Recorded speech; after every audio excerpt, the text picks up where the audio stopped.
how they die. So this is my new airplane. You can learn more about it. You can learn more about it from the full video. It's in the link in the description.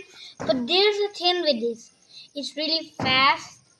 So it uses something called aerodynamic drag. It has really low one. So it's basically, how wide the winds are and how thick the winds are. That will make more aerodynamic drag. So then there's normal drag that just push. If I made this airplane go really, really, really fast, it would have too much drag, and it just push it and it will just land. So hi guys, this is my new airplane called the Thornted Lawnbird. When I first actually launched the airplane, it was really bad. You guys saw me do that? I think so. I remember that, okay? So now I've upgraded.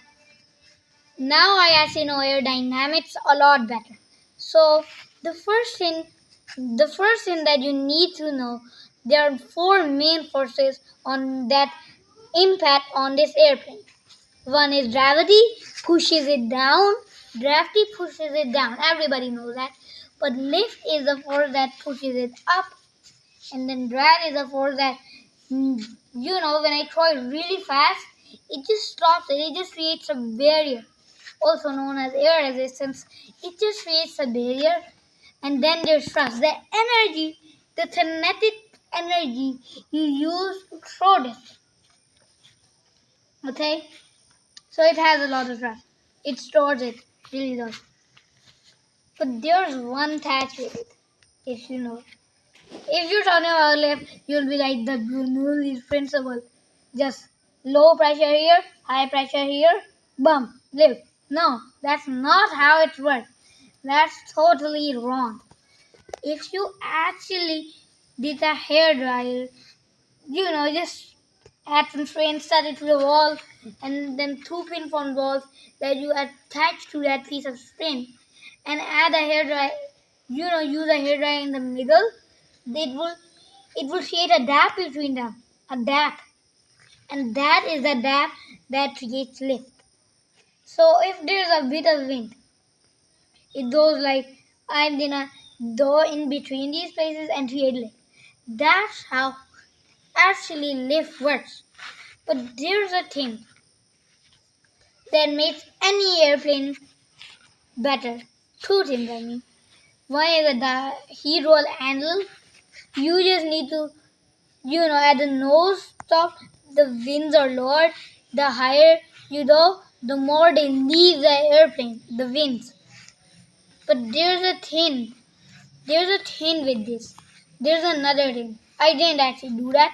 I don't mostly do that. If you did the turn a bit up, it will create something called up elevator. You will create a bit of lift, it will make a bit of tail heavy. It will make it a bit of tail heavy. But if it will be too much tail heavy, but there's a cool thing if it becomes. If I throw it and it's too much tail heavy, it will go like this, flip over, and then come back to me. That's the awesome thing. But it doesn't have that, of course. Well, I don't know how to make that happen.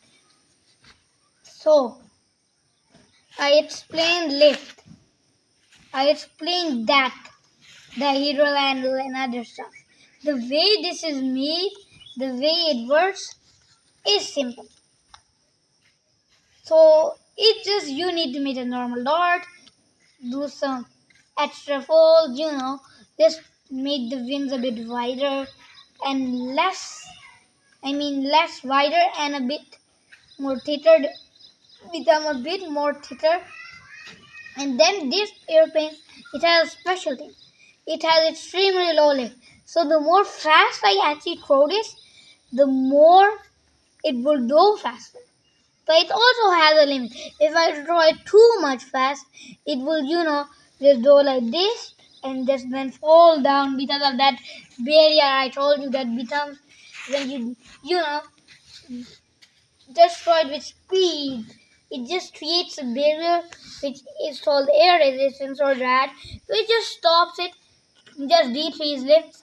As I mentioned, speed equals lift, but then it will just lose speed because that's the main thing of drag.